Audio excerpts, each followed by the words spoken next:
Hello and welcome to another episode of Celluverse. I'm here with the one and only Dr. Keneally. Hello, everyone. And of course, my bestie, Just Donovan. Hi, We're back. we're back. We're back for another phenomenal episode.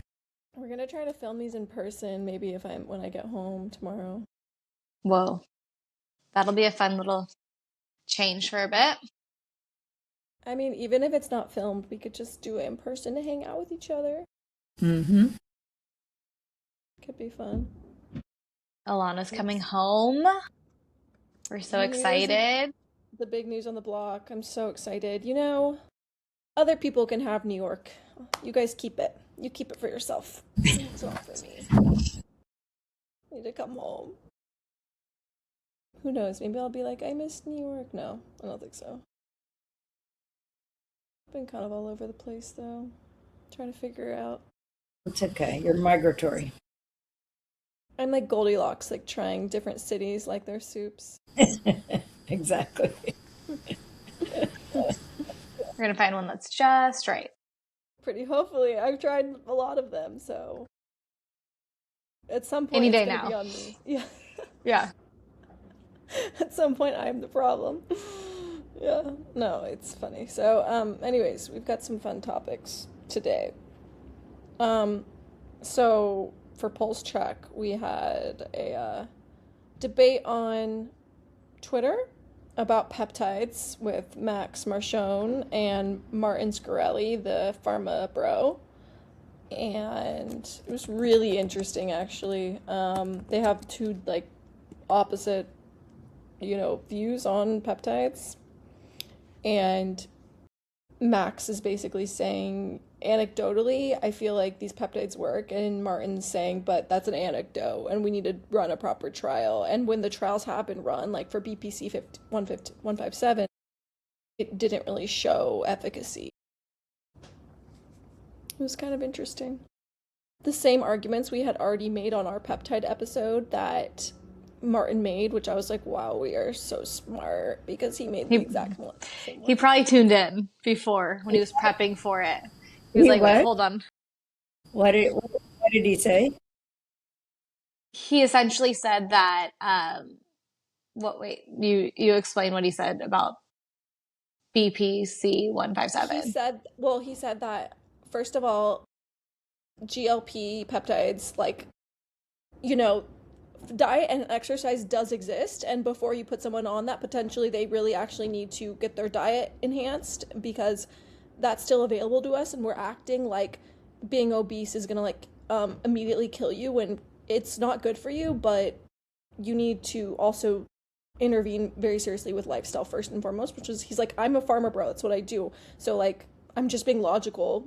So I was like, we've kind of said that, even though, GLPs have their place. And then with BPP 157, he was like, there is no clinical trial yet that proves it's efficacious, so everything is anecdotal up until this point, and so you need to proceed with caution, which is basically what we said.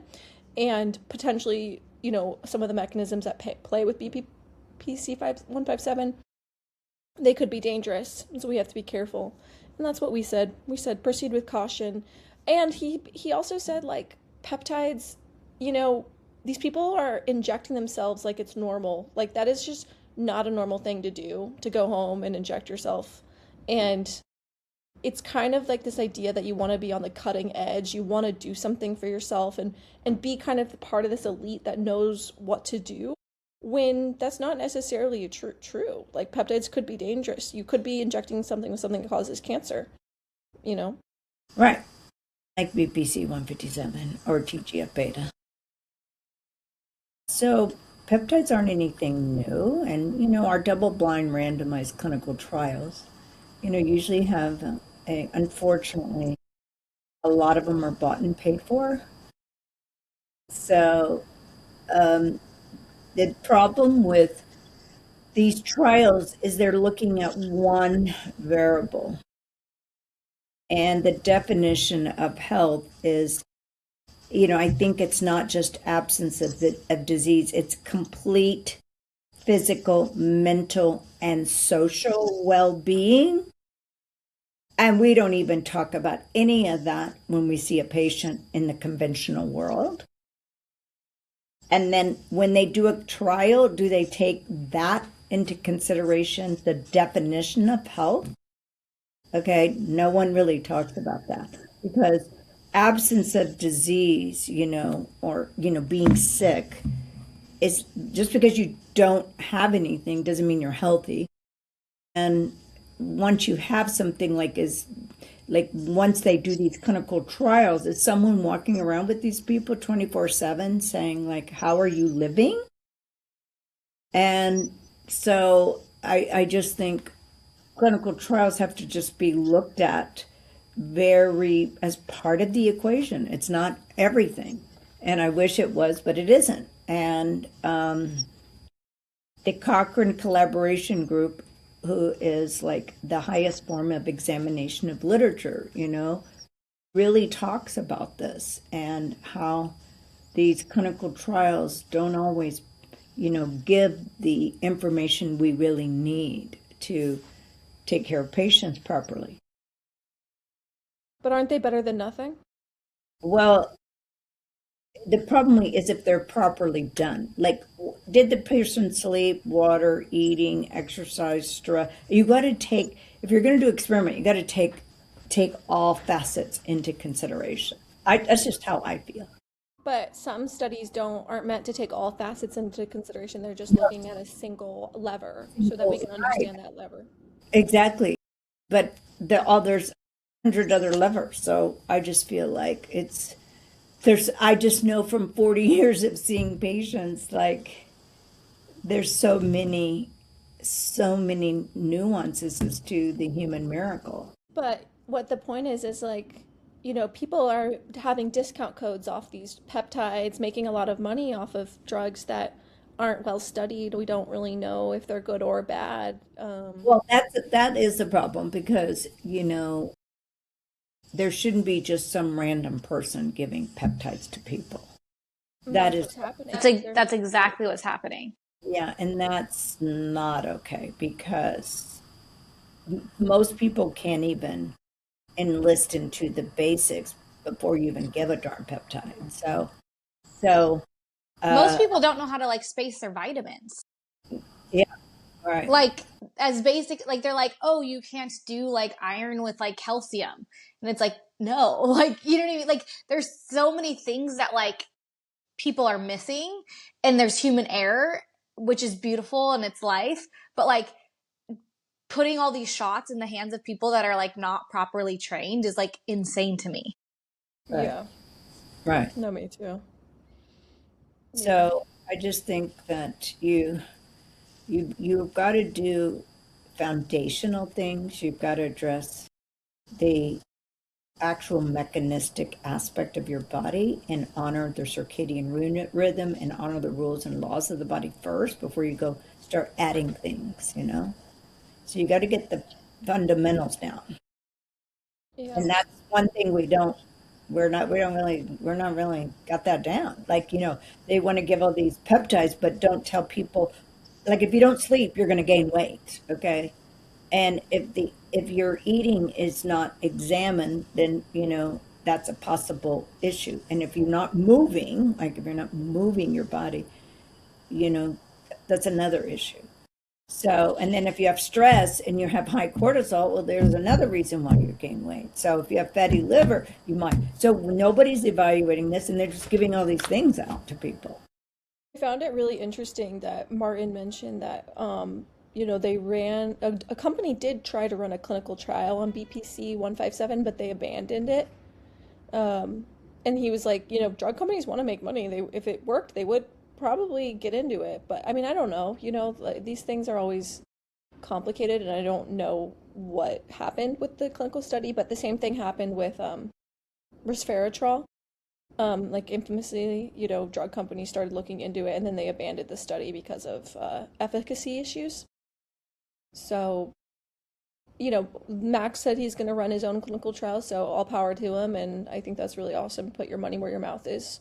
But, you know, we have a lot of amazing substances that can help you. You don't, necessarily need to use really risky things. Like when things don't have a good risk profile, you don't need to use them just because everyone on the internet is like all these girlies are injecting themselves with it.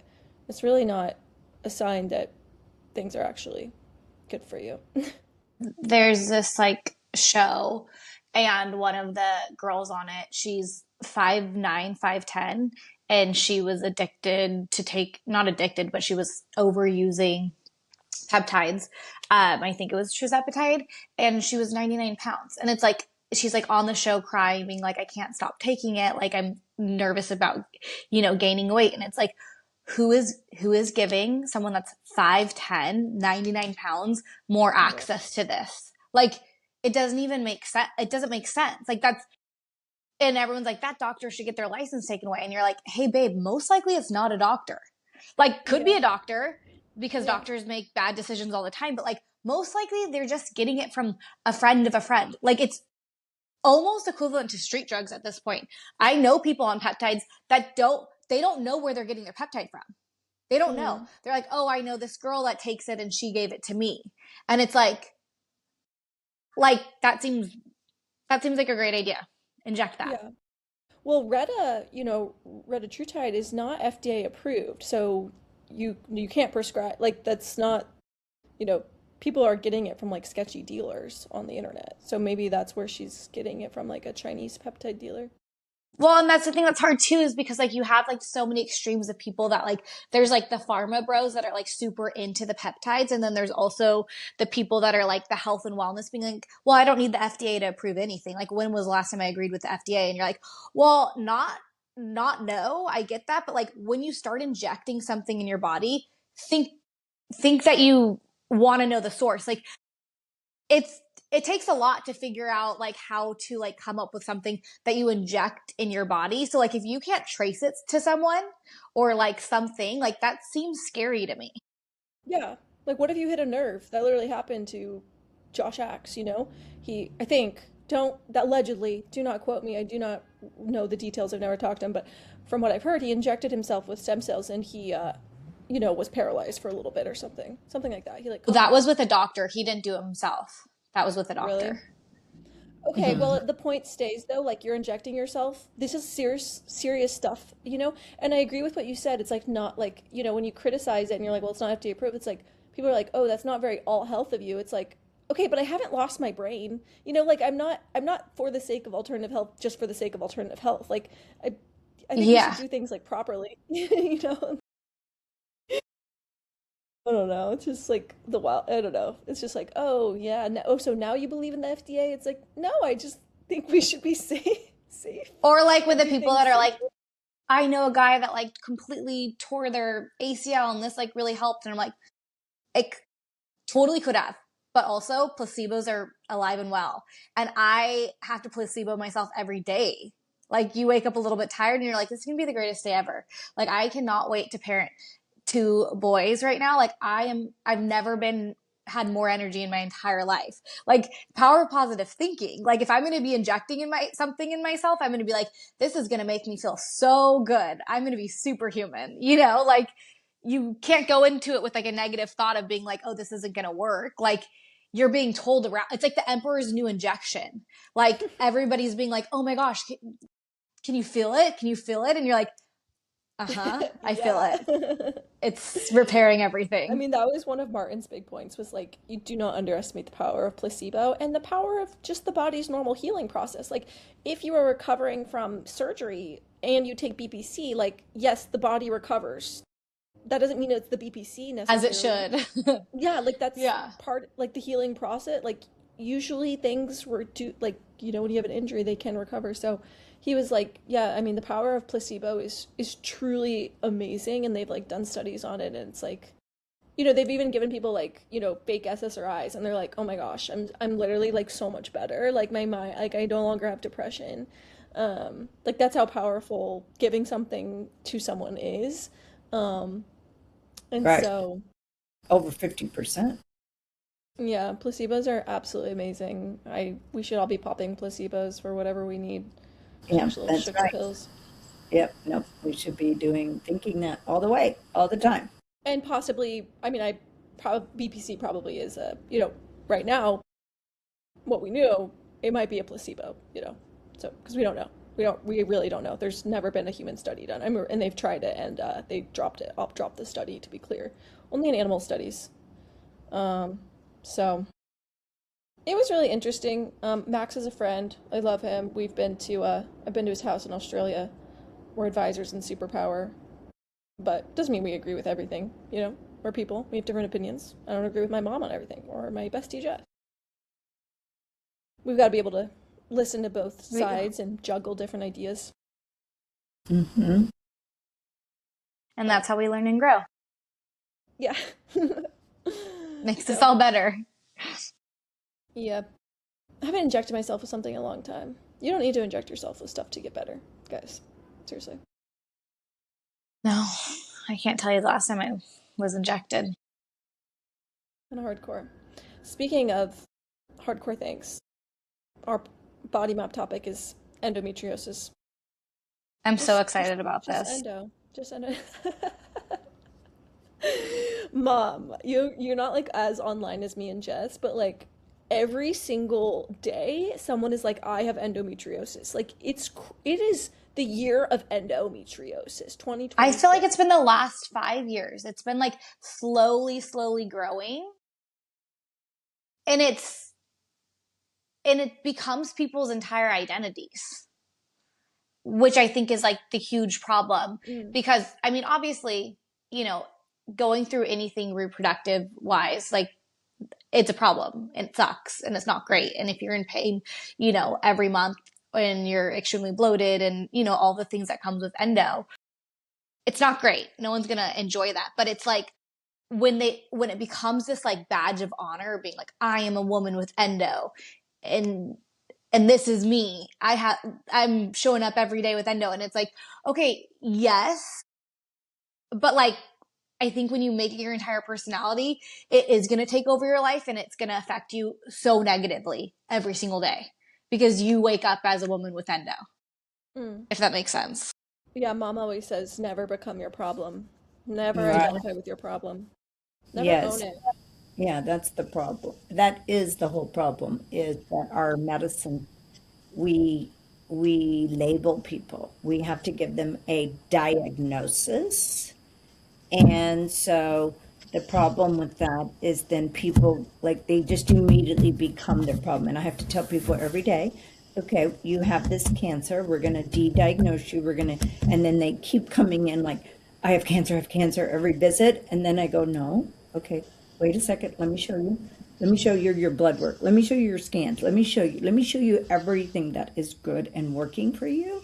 And I said, now we are optimizing you and now we're upgrading you. That's all we're doing, And so, yes, I do have patients with stage 4 cancer and their PET scans and blood work and all that shows cancer.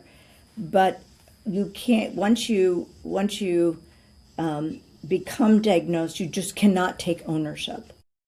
Everything is a learning episode, all right? Like, you're a mother, you're learning every day from being a mother and having children, okay? It's not like, oh my God, it's stressful. Oh my God, it's terrible. Oh, like a lot of people talk about, women talk about that. But when you get this, but this is how medicine is. So I always say, like, we need to be taking away problems and de-diagnosing it, And so, but let's talk about endometriosis, because how do people even know they have endometriosis? Because it's not like you can't you can't just do an ultrasound and go, oh, I see endometriosis, because you can't. And so you can listen to patients, but endometriosis is, we are going through a process every month, and inside, your uterus, you have all this hormonal fluctuation with estrogen being very high, and then during ovulation very high, and then progesterone takes over in the premenstrual side. And so when you have what we call this retrograde backwards, like any of the contents of the uterus going back through the tubes and fallopian tubes, and it opens up to the rest of the body. So you can have these cells, this pathology, these endometrial cells with their abnormal proliferation taking place, and it can go into the rest of the body. So that's why when you see a scan, it really looks like snowflakes, and it's actually dark. It's actually black and blue colors, because that's what the blood, when you're bleeding, you have it appears black. And so the only way you can really make a diagnosis is a doctor does a laparoscopy. So where they go inside the abdominal cavity and they look at it, and it looks like it's all different colors, but it looks like there's snowflakes like everywhere. And so, and it can be anywhere in the cavity. Okay, I mean, I know people have had it all different places. And they usually laser it off, but that doesn't mean that you didn't take care of the problem. You just took care of the superficial aspect and manifestation of endometriosis. So, and in the conventional world, they'll give you birth control pills, they'll give you, they do the surgery and birth control pills. And unfortunately, that does not solve and fix the problems. And so, so we, in medicine, it's like, okay, what is your genetic predisposition? What is the medical aspect of this? And what drug are we going to put and give you to control this? Instead of saying, okay, where, when, and how, what is really going on here? Because if you give birth control pills, unfortunately, you're going to be contributing to the problem, because you have this super powerful synthetic estrogen that will cause proliferation of the tissue, not to mention, mood changes and nutritional malabsorption and, all microbiome changes, et cetera, et cetera, et cetera. So, and in a young person, if you have a young person, teenager, that can be a significant alteration to their physiology. So you have to be very, very careful. So I know that we have been so successful with, reversing endometriosis. And even if you get the surgery, doesn't mean the pain's going to go away. So you got to be very careful about your going in to invade. And then also, did the surgery cause more proliferation? And every time you do a surgery, it's an injury, so you can get scarring, okay, and inflammation from the surgery itself, not to mention the anesthesia, etc. So I always try to do things, without invasion, without, further immunosuppression and everything. And also just balancing the patient's hormones is like paramount. That's like one of the first things. And then addressing every aspect. I mean, look at the xenoestrogens we have today. The plastics. I mean, there was a great documentary. I haven't watched it, but someone told me that's on Netflix. And one of my patients yesterday told me, "Oh my God, I just watched this on. I guess it's on Netflix, and it's called." The plastic detox. It's and on Netflix. So we have all of these, environmental impact, whether it's plastic or glyphosate or insecticides and pesticides. They're all estrogenic and endocrine disruptors. So we've got to cleanse the body. We've got to address the hormonal, like just, a lot of women are deficient in progesterone, and progesterone is anti-growth, anti-proliferation, natural progesterone, not the synthetic progesterone. And so, so we have to go through a systematic, unraveling of the terrain. Yeah, we're seeing a lot of endometriosis at Reina, and we write about a lot because a lot of people don't realize that the endometrial cells actually start producing their own estrogen. So they're manufacturing it locally, And so you can have normal estrogen levels in your blood, like when you run the test, but then locally, it's, like I read some studies that I think it's like 10 times higher in the actual local area than it is in your serum. So, Well, not it's, to mention the storage depot of fat too, you know. yeah. So a lot of times I feel like we just beat around the bush. We don't tell people that it's hormone imbalances that you can solve that are causing these. Like endometriosis is a growth of normal cells. Growth. It's a growth. Estrogen causes growth, cellular division. The cells are still normal. They're just growing out of control in areas that you shouldn't be. That's why it's so painful because that's like the body likes its order. It likes where it's supposed to be, where it's intended to be. And so when you have explosive growth, it's not, yeah, not going to feel good. And so, but yeah, what causes that growth is a growth hormone, which is estrogen, and the lower progesterone to keep it in check. If you just Google endometriosis in PubMed, literally every single study says this. Because I spent a lot of time yesterday watching videos of this endometriosis surgery, which seemed sort of barbaric, but every single PubMed study is like, this is an estrogen dependent disease. We need to control estrogen and we need to make sure progesterone is healthy. Like even the most conventional PubMed studies say this, but everyone's like, yeah, I don't know. I think it's something, I think it's random things. And I'm like, no, it's just not that complicated sometimes. It is complicated, like what causes the high estrogen, but like the core of it is not that complicated. But the videos I was watching of the surgery are insane because they literally puff up your stomach with CO2 so that the surgeon can see everything, and so that they can actually perform the surgery. Sometimes they cauterize it, sometimes they just cut it out.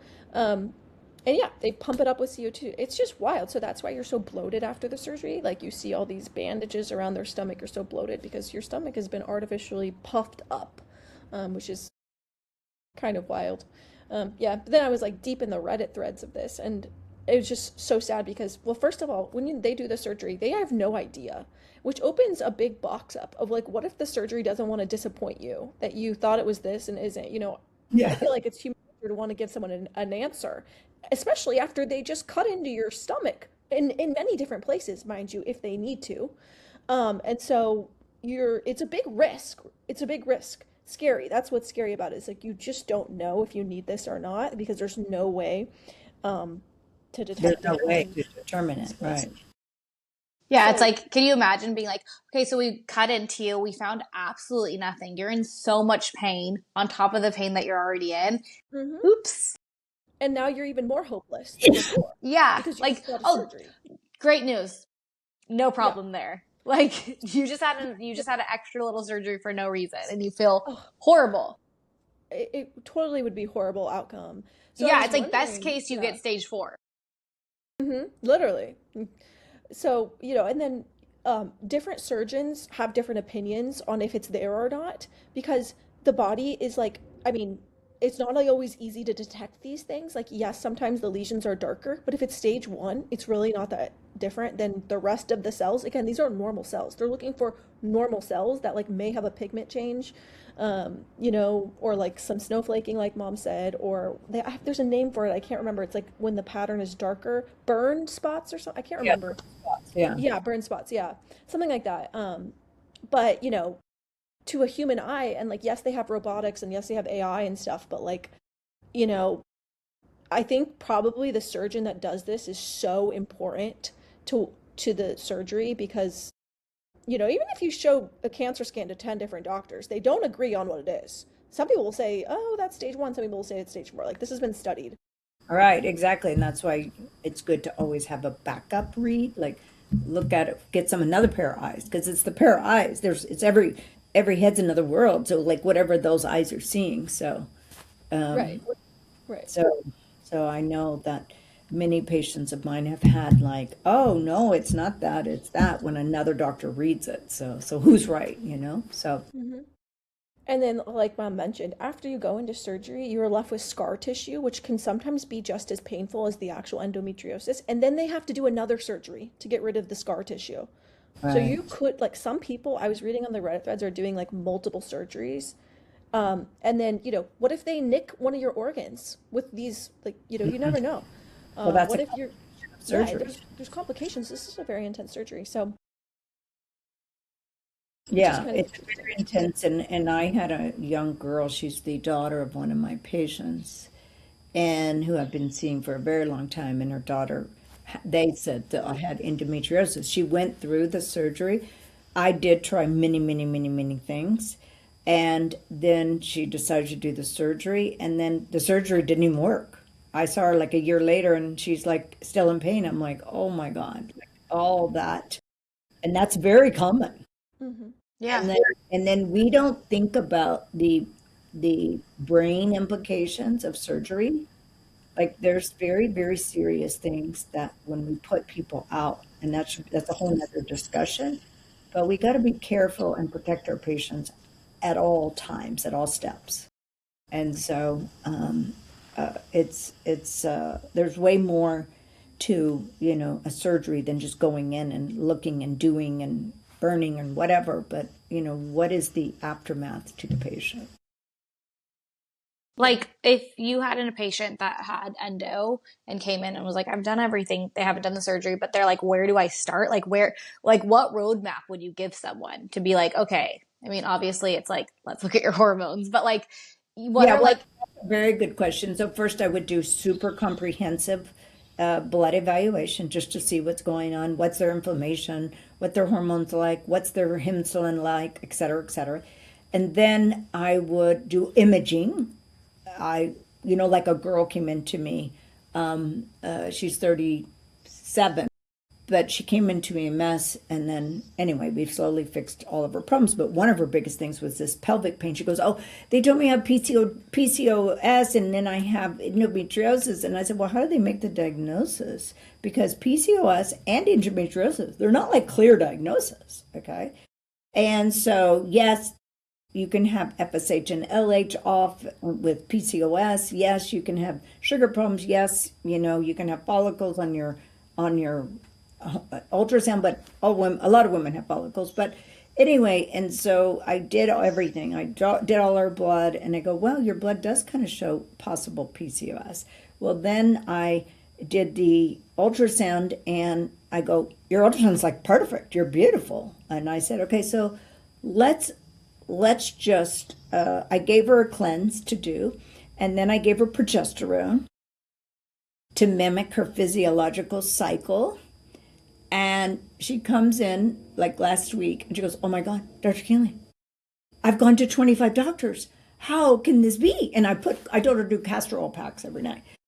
And she goes, "How can this be that I go to 25 doctors and you just fixed it in one visit?" And I go, "Well, doctors, they don't know necessarily. We don't think about purification and eating right and all these things as really necessary parts of healing." And so I said, it's a problem with our medical profession. We just are looking for the latest drug to fix things. And when you have PCOS and when you have endometriosis, the latest drug doesn't fix the problem. So anyway, Yeah. A lot of women use our progesterone for endo, and what progesterone is estrogen's most direct antagonist. And so that's why there's other estrogen antagonists too. If you don't react well to progesterone, you may need to try pregnenolone, which is also an estrogen antagonist. But there's a few others. Um, but progesterone's not a panacea, and it's not, if it's not the cause, like the root cause of why you have low progesterone, like aging or something. What I mean by that is, like, if the reason you have low progesterone is because you're actually low thyroid, because you need thyroid to make progesterone, so if you're low thyroid you'll have low progesterone, then it's better to address the root cause of the low progesterone than just taking progesterone. So all these things have to be investigated, but obviously endometriosis is an estrogen dependent disease. So lowering estrogen exposure is such a logical thing to do that it's truly insane that we do not just tell women this, like, yeah, let's put you on birth control, which is estrogenic, by the way. oh, Progestin yeah. is estrogenic. So, and it's androgenic, and it's unnatural to the body. It's an unnatural compound, whatever. So there's a lot of other issues with just putting you on birth control, but whatever, that's what doctors do. But you really need to lower estrogen exposure, whether it's xenoestrogens, whether it's your body fat, because fat can make estrogen through aromatase enzyme. Um, it could also be what you're eating. Like foods are estrogenic, seeds are no, So we don't like to tell people what actually is estrogenic for some reason. So, um, some nuts and seeds can act as estrogen in the body. And then your supplements too can be estrogenic. Do you know how many women are on like resveratrol because they thought it was going to be a longevity drug for them or something? It's like, no, that is an estrogen. It's actually heavily compared to estrogen because of its chemical structure of resveratrol. Looks a lot like estradiol, the most potent estrogen women have in the body or people have in the body. And then you got to figure out your thyroid, and you got to figure out what else is going on. That could be, it could have been going on for so long. Like you could have had your period earlier, you could have had abuse, you could have had trauma when you were younger. That stress, cortisol is very estrogenic or can suppress the thyroid, which lowers your progesterone. So this probably was happening for a very, very, very, very long time. So you got to figure out of that puzzle what could be right for you. Maybe in addition to the surgery, I don't, some people do find it very helpful, some people don't. Like every surgery, like everything, surgery. every surgery, there's really serious risks. I mean, go look at the YouTube videos. It's actually, um, it's quite a serious surgery. They're imagine having 3 holes in your stomach, and they're like looking for things, and they're like, "Ugh, I think it's that. I don't know. No doctor is God. Like they're people, they make mistakes, and they don't have X-ray vision where they have endometrius goggles on where they know every single thing. Right. That's why I So always tell people when they have cancer, I said the surgeon doesn't see the invisible cancer cells. So, no, no, and, like cells, they're microscopic. mhm. They're literally microscopic. You cannot see them like with the human eye. So, people are, I just worry, I guess people are getting these surgeries hoping for something that isn't going to solve their problems because these problems are multifaceted. Yeah, and you They're really have to deal with the foundation of the body and what's actually going on. And it's interesting, a long time ago, we didn't have all the toxic clothing, all the plastic clothing that we have today.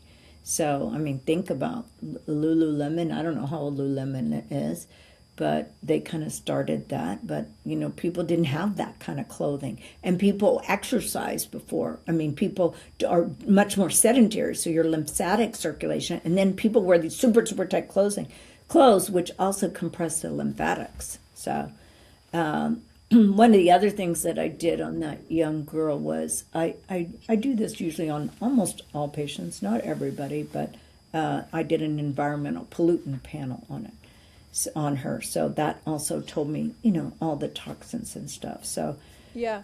I was actually going to say that because yeah, she I'm did. She's doing infrareds on a real regular basis. Um, so it's been very, very beneficial for her to do that also with everything else that she's doing. So yeah. yeah, so you're, like anything in life, everything is there's an emotional component, there's a hormonal components, there's physiological components, there's nutrient components, there's so many components. And so a doctor really needs to, analyze each patient individually and then unravel the problem and slowly. And usually there's not something that's just easy, quick, fast, like taking a birth control. When you work on your human miracle, it's the day in, day out progress that patients make, not, oh, take a pill, we're fine, And we're finding this out now, like there's a lot being written about all this now today. So, so we need to appreciate the rules and laws of our body and honor those and really really working on those. And I kind of feel like we're in this uncivilized civilization now where we just like everything is okay. EMFs are okay, toxins are okay, everything that's bad is okay. And we need to really, really like examine the way we're living. And I don't know how we change some of these things because the pollutants, there's 8 billion people and there's no walls between countries. And so I think you've got to just take agency on yourself and really do the proper self-care. Yeah. It's like a lot, like I feel like just hormonal imbalances in general. I feel like people love to go like, oh, it's just a hormonal imbalance with, PCOS or endo or just like anything. Like I just feel like my hormones are not balanced. But it's like they just like throw that blanket and then they go, but the hormones are changing every single day. So like I can't look into it today. Like there's no reason to look into it because your hormones are always changing. I was told that when I was young, being like there's no reason to look at your hormones because they change every single day. You're so young. And I was like, but I feel like something's off. Like it's there, you have to get better at investigating and like, again, taking agency for yourself and being like, okay, so just because this worked for somebody doesn't mean that this is going to be the Bible and it's going to work for me. So everyone has their own different like locker combo and you can have the 5 things that you need or the 5 right numbers, but for your body to unlock it and make it work, you have to figure out what the right sequence is. And it takes a lot of fine tuning and it takes sometimes that you'll feel great for 3 weeks and then all of a sudden like something gets hit and you're like, okay, I need to like readdress. And it's like learning to be able to like get to that point where like maybe you're working with someone that's like really helpful with like explaining this all to you, or maybe you're just like having to sit with yourself and being like, okay, like listen to that like small voice inside and being like, okay, what's my next move? Like, how do I do this and how do I do this without fear? Like, because I think people get a diagnosis or they start to feel like something's off and then it just becomes fearful. So they don't actually want to like pull on the thread and find out what the problem is because they're like, well, I don't want to know what's on the other side of it. What if it's so much worse than I even believe? And then everything gets worse because you start like hiding. And so I think that's just like the human predicament, but also like something that happens with females a lot too. I think also I totally agree, and there's also this like lack of getting specific with our problems. Like, I saw this video just before we got on here, and someone was like, HRT increases your risk of blood clots, and I'm like, HRT is an umbrella term for a lot of different things. Like, it actually incorporates birth control. It also incorporates progesterone, estrogen. They're literally opposite hormones. What are you talking about? Like, you have to get specific with your health. You have to get really Mm-hmm. specific. And for some reason, like, I think we just stay so broad and very little, like, we rarely go deeper into things. Like, oh, yeah, NAD it is good for my cells. Like, what are you talking about? Like, you have to get really a lot more specific with your health and investigate so much, like, level deeper if you actually want to get better, you know? I guess if Hmm. you're fine just, like, staying surface level, that's, HRT, is that Premarin? yeah, I don't know. Is that taking DHEA? Is it taking, what is it? Is Because that like taking the testosterone? Like, what are we HRT a is like bodybuilder? Like, what is 1,000 this? They're literally opposite hormones. Like they do the opposite thing. So what? It just doesn't make sense to me. But Right. I think it's You're like we like, all have. are you Joe Rogan or a menopausal woman? Which one are I don't. you? Yeah. I don't know. It's just not how my brain works. I think I always like specific words and specific things. I think words really matter. But I think in this like fast Instagram world, we don't even have time to go deeper. It's just like HRT causes Like, cancer. They especially with no. like TikTok. It's like, Yeah. get ready with me for a day with a girl with endo. And it's like, drinks a diet soda. And you're like, great. Why would you think Has, that's has like okay? has a special ice machine on their counter. And you're like, cold, don't do the cold. If you have endo, like stop with all the cold stuff. Let's like start bringing Yeah. warmth back into the body. Yeah, that's right. That's very true. Warmth is really good. Jess had a Exactly. really interesting take that like certain women diseases connect with personality traits. It's not that hot of it. Like that's a normal thing I guess we brought up, but like um there's always an emotional component to illness and there's certain things with endometriosis that yeah, like I don't know. There is something that I've seen like she's like it is about you become really immersed with that diagnosis for some reason in a way that other diagnoses don't feel as like part of you. Maybe it's their location. Like Well, it's also like the Louise Hayes, how every illness has like a emotional component to it, and like with reproductive health, that's like always a mother wound. Yeah. Not always, but most of the time. And it's like either from your direct mother or how you perceive motherhood. It's like there's so many different ways to like go and hit the mother wound. And so it's like these people that are dealing with endo, it's like, where did it start? And then also it starts to affect your journey on motherhood. Like a lot of these women are being like, I'm like dealing with infertility because of my endo, and I'm trying to figure out what this is. And then they end up almost mothering their endo in a way. Mm, Well, no, that's you're interesting. giving attention to, It's Yeah.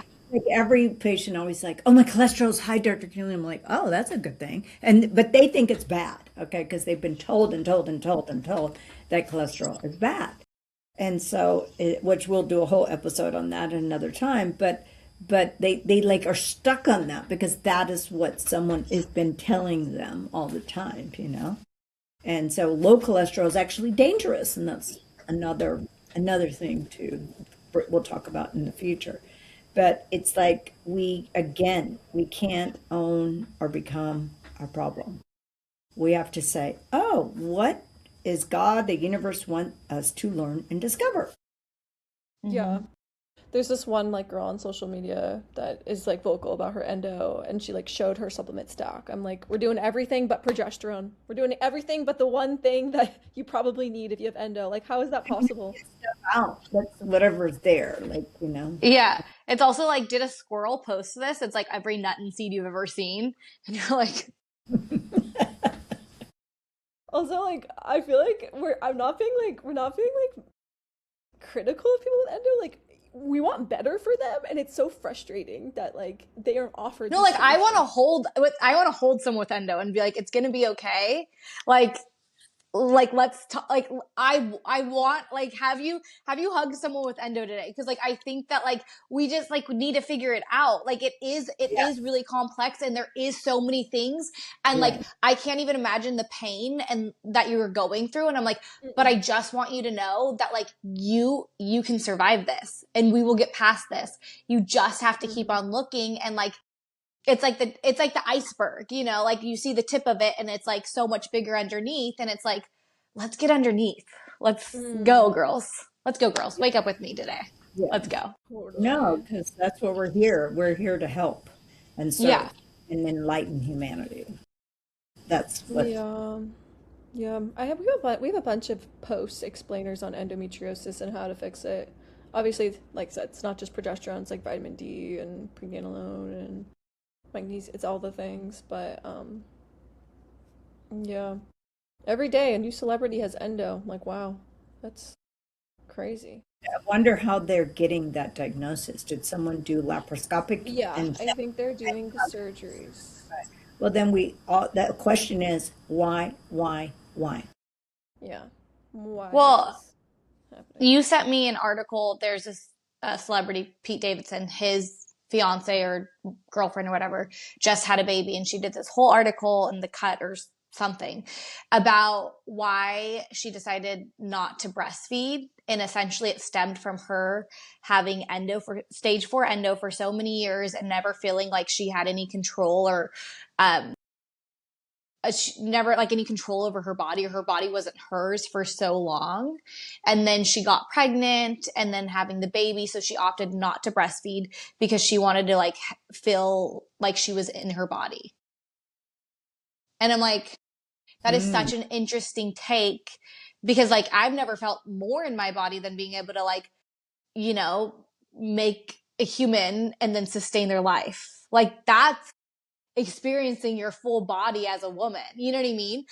So Well, Yeah. it's also not to mention all the outrageous benefits for the physically, baby. Yeah. yeah, physically and nutritionally and intimacy and connection with that miracle you just produced.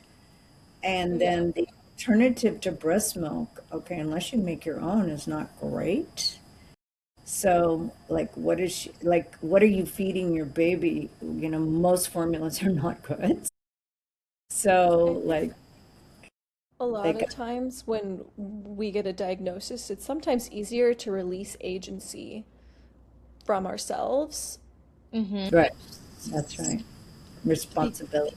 Yeah. yeah, yeah, that's what I want to say about that because I know this is sensitive, but um, the best thing you can do in your life is to take agency and responsibility for every single thing that happens to you, including health problems. Oh my gosh, how many comments do we get every single day? So you're saying this is my fault? I don't know. It could be. It might not be, though. I have no idea. Like, maybe you live next to a cornfield that got sprayed with glyphosate. In that case, it wasn't your problem. Mom's problems, it wasn't her fault. But sometimes we do have our faults. Sometimes we have agency in our life, and it's best to take Well, we do. We do. All of us have agency. yes, it's best to take full responsibility for things rather than release any agency and responsibility. And then in doing it in the name of like sacrificing something for your child is something I really can't fathom. I really, you know, imagine you're the son or daughter reading that in 10 years being like, really? Right. Okay, like I don't know. I just think that's um yeah, I'll leave it at that. Yeah. Because I Well, already get mean comments on here. I have, I started as a teenager having lots of hormonal problems, imbalances, and PMS and PM. Now they call it PMDD. It's a whole nother level, and all kinds of things. And since I was a teenager to now, I have lived outrageous hormonal conundrum, and no book could describe it. But it has taught me so much, and that's why I am determined that people know what I know, because I didn't have anything normal in any form or fashion, and because of one little very powerful drug in utero. That's why during when you're pregnant you shouldn't be taking anything medicine whatsoever, unless it's an emergency. And one day I'm going to write a book on that one little drug. And because the hormonal imbalances, the infertility, et cetera, scoliosis, I mean, just going on and on and on. And what my needs are now in a menopausal woman, is very, very different than another kind of menopausal woman, because I feel like my receptor sites and my hypothalamic pituitary axis, because I never had a rhythm. I never had 2 periods in a row, so my body doesn't even know what that is.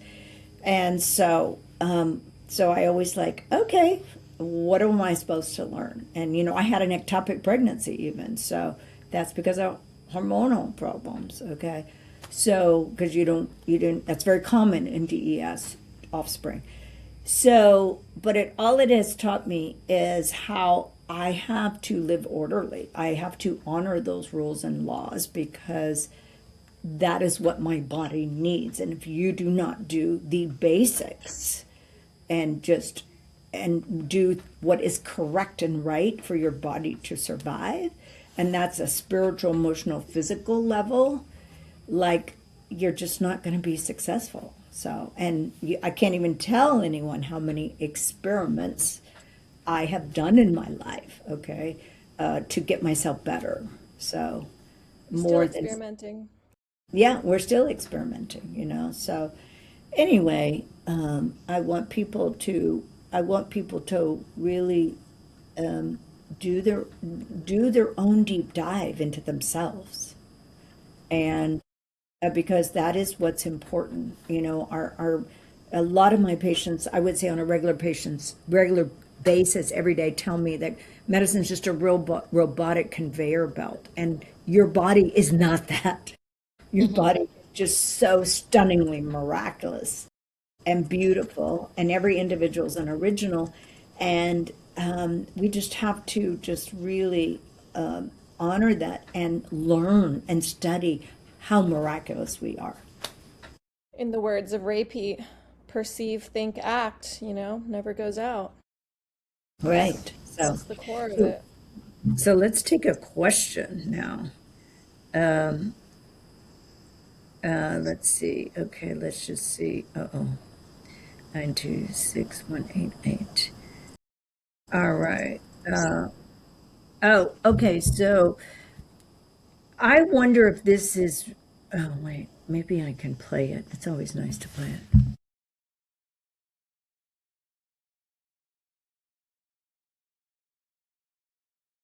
Hold on just a second. This is not working. Wait just a second. The volume. Hold on. Hold on. Hi, I wonder if this is real where you can submit questions for Cellulose. First of all, the book is amazing. So much nuggets in that book, also Cancer Revolution. I wanted to get more education around breast cysts, how they form, what they are, and what people can do for breast health when you've gone through testing and it shows to be a benign cyst. Thank you. Bye-bye. That's a great question since a lot of women have breast cysts. And in fact, like if you look at a lot of imaging like I have, whether you do mammograms, ultrasounds, and now we have QT, and you'll see that women have like fibrocystic breast and their breasts are dense. And so, and then you'll have cyst, which could be hormonally influenced. Also, we have to think about toxins, just like we were talking about today, is toxicity. And then the other thing that can contribute to breast cyst is iodine deficiency. And so having the amount of proper iodine, I know that just giving my patients progesterone cream with iodine, usually their breast cyst and the integrity of their breast change. So again, it depends what age, what age this is going on. Is it premenopausal? Is it menopausal? And so, and then, breast cancer is, the number one cancer in women. And I remember years ago, this patient's still my patient, and she's in her 70s. And she said she had gone to a surgeon and a gynecologist about a breast cyst. And so I said, okay. And they told her, well, it's nothing. And I go, okay, well, let's just make sure it's nothing. So I did all kinds of testing on her, again, comprehensive blood testing, imaging, and I did breast, I did early detection of cancer through special kind of blood testing that I do with RGCC. And I did find that she did have a problem, and it's a small problem, but it still was an issue, and she's doing great, and that was like 8 years ago. So, but she also has taken, serious responsibility for her health and doing all the things, and I only see her once a year. So again, a breast cyst is benign. It's a collection of fluid. Usually it's benign, but we know that breast cysts can turn into possible other problems. And so, so again, we want to do, the basics as castor oil packs are also really good. I just love castor oil. It's like the wonder oil and it's great for all kinds of things. And so doing castor oil on your breast, getting your hormones balanced with progesterone and or pregnenolone and or DHEA, because those are the big things. And then doing iodine. So Yeah. I like you said that. Well, so it kind of exists on a spectrum. Like things start out as, sort of this, usually it's called like ropey. There's sort of like this ropiness, and then as it progresses and it gets worse, it turns into like a pebble. And so when people feel like a actual cyst, it tends to be more of like a pebble under their breast. But before it's a pebble, it's slowly forming over many, many years. And those are literally just cells.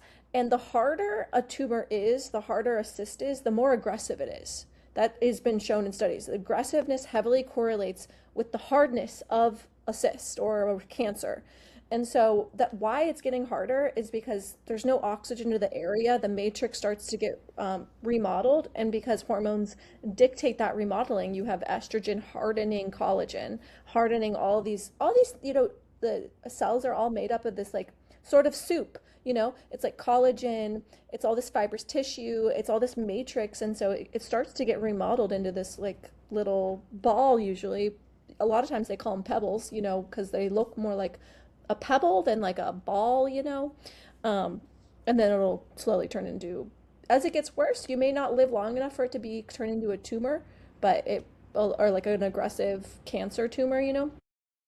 But that's really what's going on. You have hormones dictating the hardness of the cell. And then the cell gets harder and harder. And for some reason, it's heavily overlooked that the harder something is, the more aggressive it is. Really, cells are supposed to be very alive, very malleable, flimsy, very Flexible. like flexible. Yeah, very flexible. It actually is a metaphor for life. The harder you think of someone that's stubborn and hard, that is not healthy state. Same thing with your cells. Cells are malleable, alive, flexible little people. They are little people. They are you in this little tiniest of units. And so, people with high metabolic energy, they're very flexible people because life makes you flexible. You don't have a choice. Life can be difficult. So anyways, that is actually what cysts are, but you can get rid of them. You can stop it. You can intervene with progesterone or changing your life to make sure your progesterone goes up. Just changing your life. Well, I actually love what you said. I'm gonna steal that, Jess, that like everyone has a different lockbox. And so it's like giving advice is like so ridiculous because it's like you gotta just change your life. You gotta get into it. My advice all the time is like get into it because like what am I gonna say? I don't know the keys to your lock. You have your own lock, I don't know. Yeah. You're like, I'm trying to figure out mine. Yeah, exactly. I have to figure out my lockbox first. I don't know your lock code, like geez. So there's like obviously different Yeah, options. we all are a code. Exactly. No, I actually love that. Did you come up with that, Miss Girl? I Miss don't Jessica? know. I mean, I feel like I listen to so many things and I talk to so many people. I probably heard it Fine. somewhere. I can't take full credit. I'm stealing it. It's actually gonna go in my next book. I'm like, it's in the Bible. It's in the Bible. Look it up. I got it from the Bible. No, I love that. Anyways, yep. I feel like my book talks about what the actual thing is. Again, we always are broad. We're never like what it is. And I really like that she asked something specific because I want to answer specifically, Right. So thank you for your question. Yeah. Sorry, I feel like I talked a lot on this episode, but I really feel passionate about this topic and it really fires me up. Sorry. I'm sorry, guys. I love it. All right. All right. I got to go see patients. Yeah, I got to move back to California. I got swim lessons. All right. Okay, bye guys. Talk soon. Oh wait, this has been another great episode of Celluverse. We'll see you guys next week. Bye. Bye, everyone. Bye. Celluverse is the podcast where we get real about what's making us sick and what it actually takes to get better. Hosted by Alana Keneally, Jess Donovan, and Dr. Lee Aaron Keneally, this show pulls back the curtain on mitochondria, metabolism, hormones, toxins, cancer, and all the stuff your doctor shrugs off. We dig into the science, but also the lived experience of what it means to be healthy in today's world. Just a reminder, anything discussed on this podcast is not medical advice. And nothing can actually harm you if you're pure of heart.